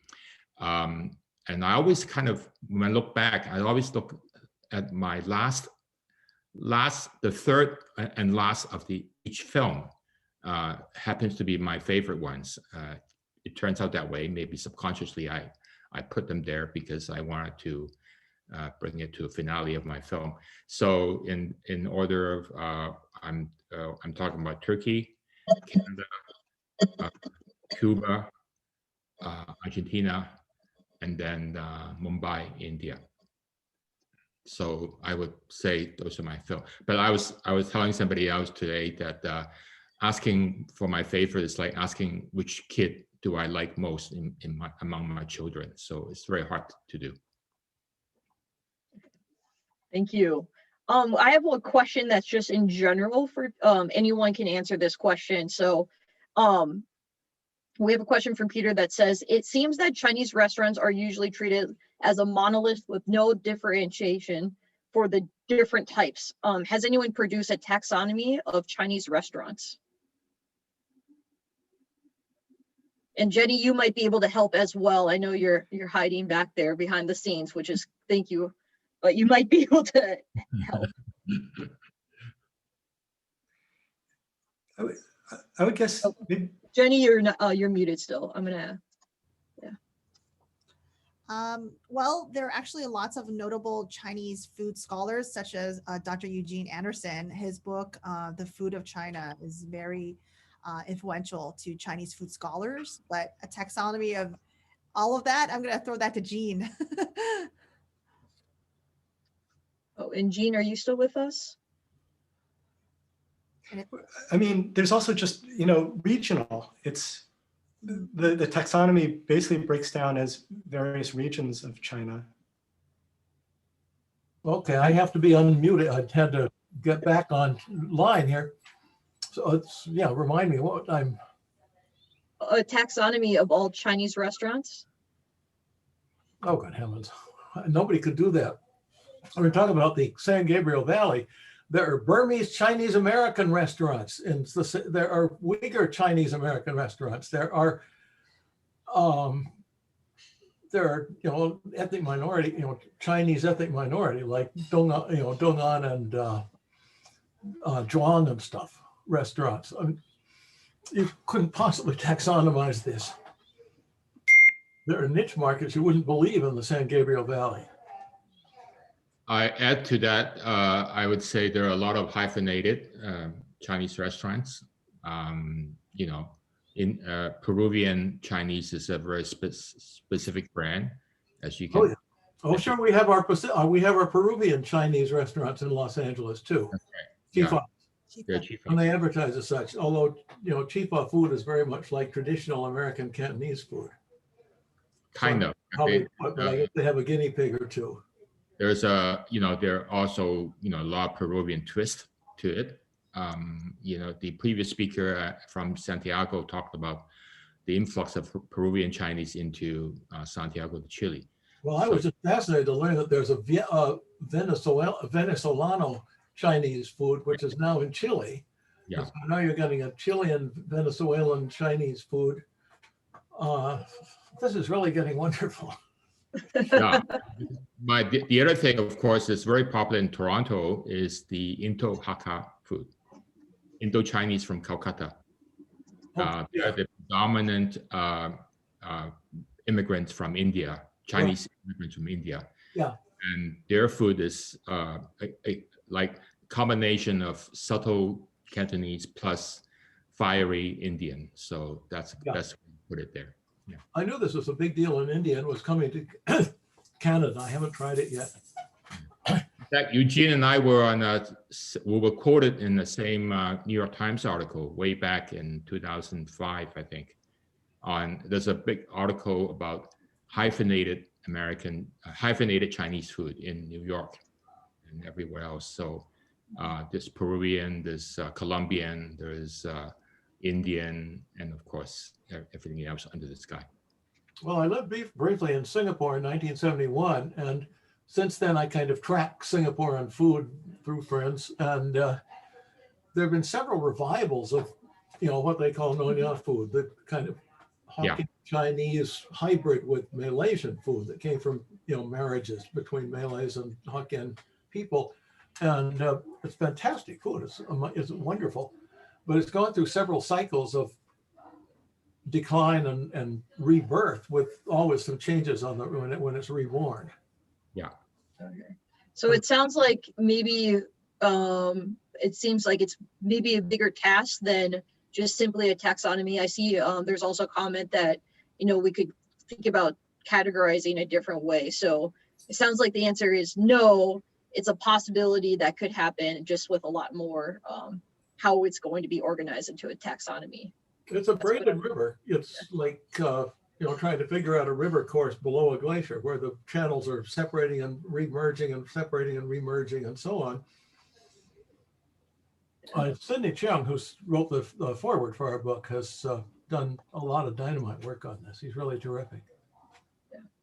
Han Young, did you want to make a comment?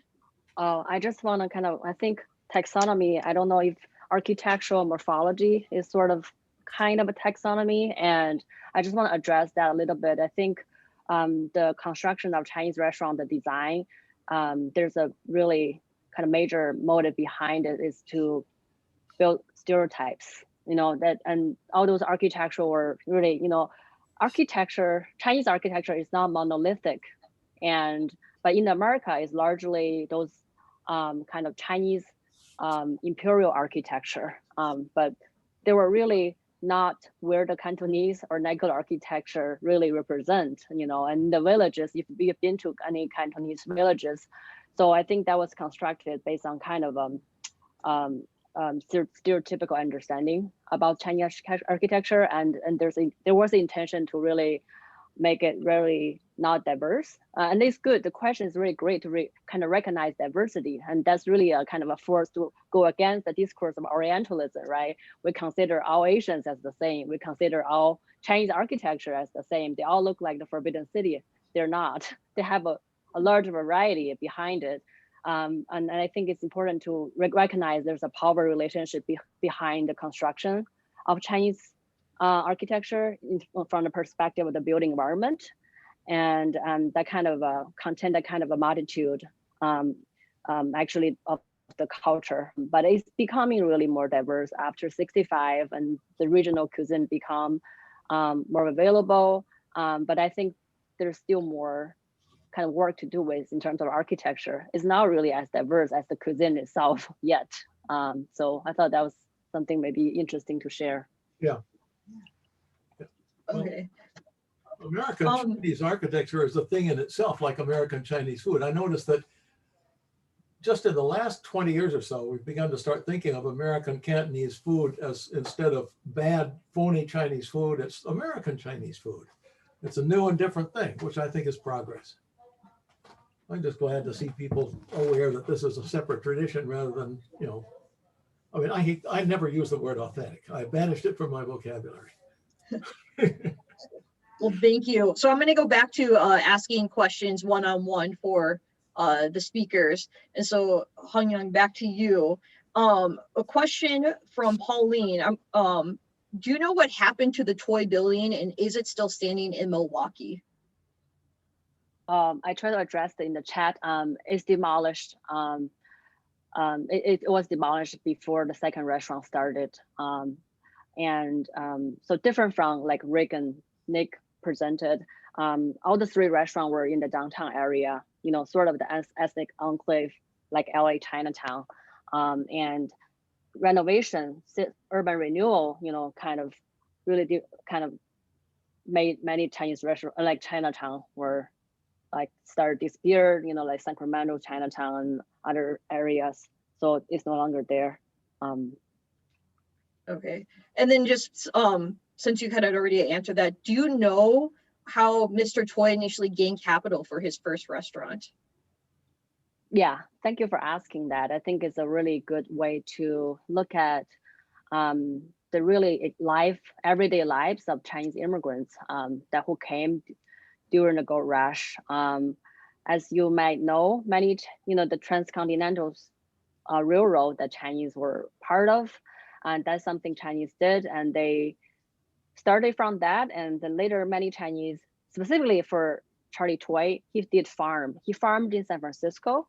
He worked as a houseboy in San Francisco, and that's how many Chinese started, like himself, started accumulating some sort of capital for himself. And specifically in Wisconsin, he had an import store. So he was managing import business. Then he finally had enough money to open the restaurant. But the life journey of, you know, farming, domestic help, that was really shared by many, many early Chinese immigrants, especially in California. Chinese houseboy were very, very prevalent. And many Chinese people gained some sort of capital through the helps from the white employers. They had a really meaningful relationship for some of them. And that helped Charlie Toy as well. So hopefully that's answered the question. Yeah. Yeah, thank you. Okay, back to Jacob. So here's your academic question. It says, so the Jewish community found the acceptance and tolerance from other migrants who experienced great discrimination and prejudice. With this being observed and recognized, was there ever an increase in Chinese becoming Jewish themselves?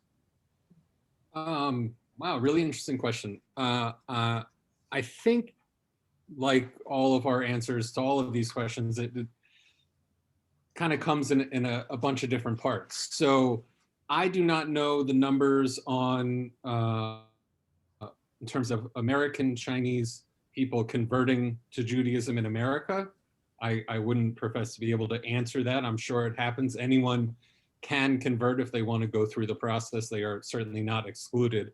But yes, I think there is a certain part of the story in a lot of these, particularly back towards the turn of the century, or the first half of the 20th century at least, there is sort of a lot of kind of underdog nature of Jews wanting to support these communities and finding comfort in them and not feeling discriminated in their restaurants. The flip side of that is there's plenty of oral histories that I was reading in interviews with folks who distinctly remember, while they love and felt accepted by the restaurant owners and servers in the restaurant, the staff, that they are ashamed of how their own parents or grandparents or fellow Jews were racist towards the Chinese staff in those restaurants, mocking their accents or difficulty speaking English.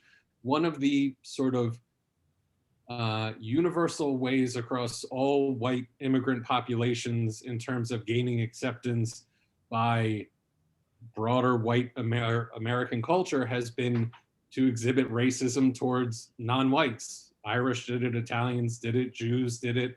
And so there was a segment of Jews who felt that they were exhibiting their Americanness or practicing their Americanness by being racist towards non-white people. And so it is a sort of give and take in terms of there is no sort of universal, yes, they found acceptance and both groups were universally supporting of each other. On the flip side, there's been a Jewish community in China. The Kaifeng Jews have been there. They built a synagogue in, I think, the mid 12th century, but some scholars argue they were Mizrahi or Persian Jews who came over on the Silk Road as early as like 600 CE. So their descendants now have communities in Israel where those Chinese Jews have now reclaimed or, made their claim to live in the Jewish homeland. And so I guess that's a long way of saying, I actually don't know the answer if there was an uptick in American persons becoming or converting to Judaism. There is a lot of intermarriage. There is a lot of Jewish and various Asian cultures intermarrying. And that's its own whole beast of issues that we certainly don't need to get into here.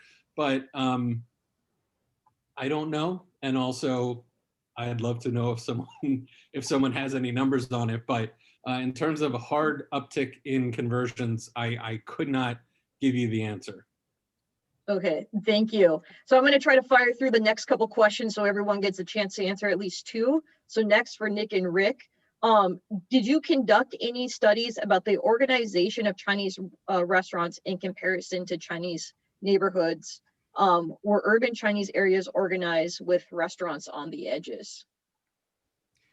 Yeah, I think, well, so I'll give a very quick answer here.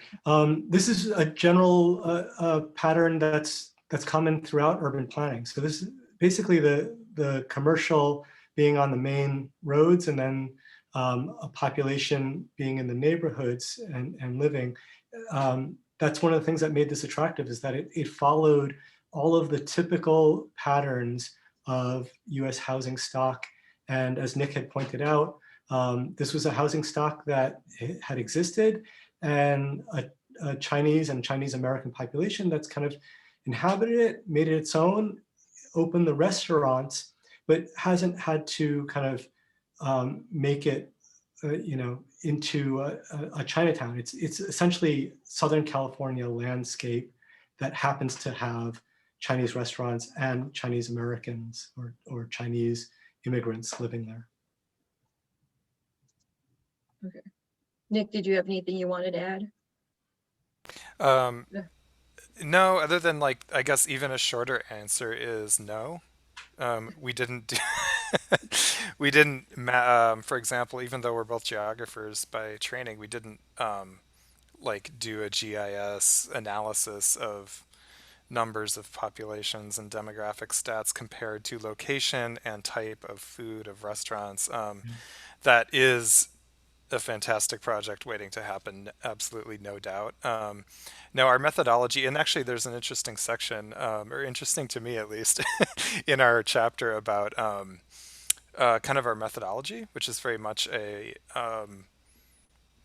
think we interpret it as coming from a sort of deductive, artistic, visual, photographic method.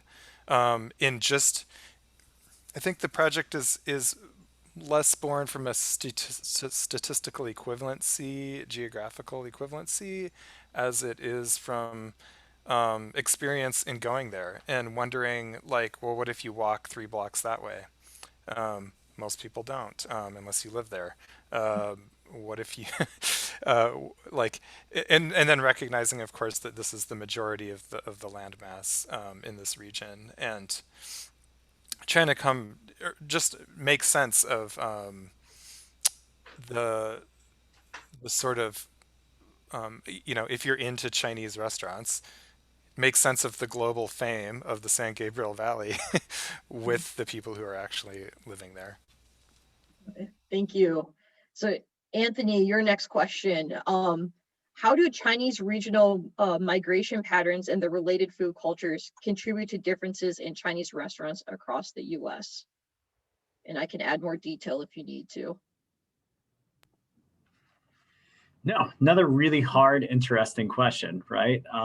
This is one too where I feel like I can offer a little bit of insight, but if other panelists want to jump in, I think regional migration patterns are one way to make sense of the distribution of different types of food. And certainly we're emphasizing there is enormous diversity within what's being called Chinese cuisine, right?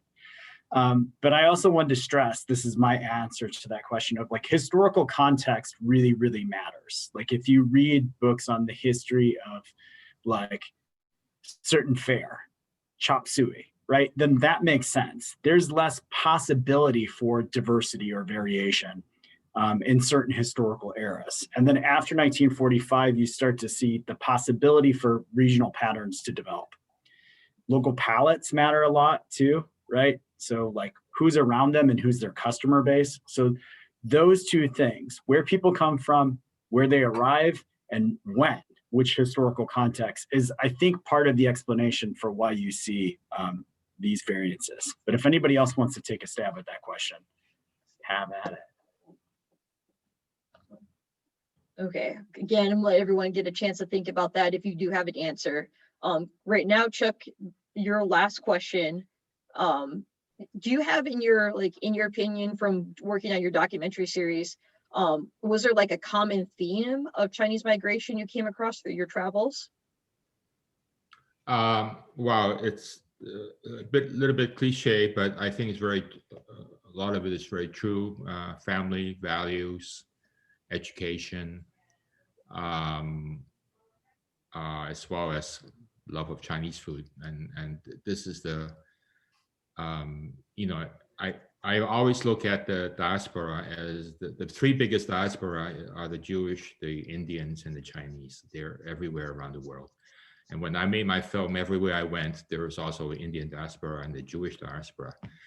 And so, I think if you ask a lot of these people, they're basically, very similar answer, education and family value. So very cliche, very typical are Chinese restaurant owners sacrificing themselves for the next generation so that their kids can go to Harvard while they labor in the Chinese kitchen, right, in Milwaukee. So this is very typical of what I see is the migration kind of thing. And of course, the migration history is of course very tied to the whole world context of wars and famines and dynasty changes and revolution and of course job opportunities. As in North America, you're building the railroad, and Chinese laborers are skilled at dynamite. At least I know in Canada, so they've been used in dynamiting our tunnels in the Canadian Pacific Railroad. And of course, after that, they all face racism. And in fact, when I was in Cuba, I discovered a lot of racism in the States at that time that caused a lot of people to go to Cuba because they couldn't take it in California. They had to run away, and they ran away to Chile, to Peru, and to a lot of Central American countries. So it's a very global kind of way of looking at things, but it's certainly very there is certainly a pattern in these migration. Same thing go with the Jewish people and Indian people as well. Cool. Just kind of wrap up. There is a lot of questions. I see that we had time with everyone. We thought everyone would get to answer like 2-3 questions. So if your question was unanswered, please contact CHSA. Our email is info@chsa.org, and we will put you in contact with our presenters today so they can talk more about the question and go into more research. Because this was, again, just a little snapshot of the chapter and the work that they're doing. I want to kind of wrap up and just, it's Chinese New Year. Can all our speakers tell us what your favorite Chinese food is before we wrap up for today? And we'll go in just speaker order, I guess. I like the steamed fish. It's called the yusui. I don't know how to usually lu yu in Mandarin, but it's pretty much just steam it and drizzle some soy sauce on the top with ginger. Steam with ginger and green onion. Very simple.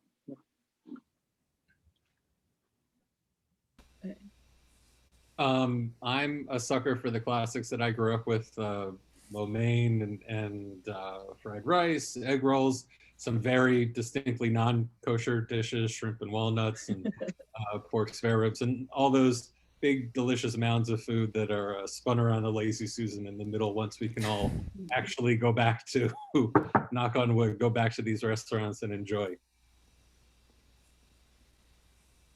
Thank you. Mine is not a very healthy one. It's the Hakka braised pork belly with mustard green. That's great. And Nick and Rick or Anthony? Yeah, I have to say among my favorite is Western Chinese, Heshi corridor, having lived in Neimenggu and Ningxia and Uyghur food. So, but Sichuan, Henan, it's all fine, all good. I'll probably go out for dumplings, and I'll go to San Gabriel Valley for dumplings in a little bit. Yeah, boy. I'm gonna take one that I think originally, like many years ago, my colleague Rick introduced me to, which is the boiled whitefish in the soup. And yum. Someone said fish, but yeah, that's Sichuan water cooked. Yeah, exactly. Yeah. Water cooked fish. Yes. Green beans. Yum. Lots of chilies. Yeah. Thank you all. Yeah, thank you. Happy New Year. Yeah. Anthony, Jenny, did you want to add anything, or Jean? Well, I'm trying to think of my favorite Chinese food, but there are so many that I couldn't decide. The best Chinese food I ever had was fresh seafood on the waterfront in Hong Kong in the old days when the waters weren't all polluted and fished out, and you could get really, really fresh shrimp and fish on the, restaurants over the sea for a couple of bucks. That was as good as it ever got. My favorite The Chinese dishes, I think I'll agree with Nick that that Sichuanese water cooked fish with a lot of chilies and brown pepper is close to my favorite. I love dim sum and mapo tofu. Anthony, what's your favorite? I'm so hungry now. Dan dan mian, anything with eggplant, so yusheng qiazi, like all that good stuff. Huiguo raw is one of my favorites, so like lots of pork, anything with pork, yeah. Can't go wrong. Yeah, I've always really enjoyed the shrimp rolls. And I think fried rice. I'm just pretty simple. I really just like fried rice all the time. So those are my favorites. And again, thank you. I guess everyone's really hungry. It is 5 o'clock. I'm in the Midwest right now, so it's dinner time for some of you who are also in the Midwest. Some of you mid-afternoon snack is starting. So thank you again, everyone, for joining, for our speakers, for Fresno State, for letting us use their Zoom account. We're really appreciative, and we're super glad that everything went well. And again, this is the second day of Chinese New Year. It's a 15-day celebration, and we really urge you throughout the rest of the month, or throughout the rest of the Chinese New Year holiday, for the rest of the month, the rest of the year, to really celebrate Chinese American culture, Asian Pacific Islanders, educate others, and advocate for our local Chinatowns and our local communities. And we hope that as a community, when we have our Chinese New Year celebration next year, it's not going to be in the middle of a pandemic, that we can do this more in a live setting. So again, thank you, and have a good afternoon or good night, wherever you are in the world. Goodbye. So long.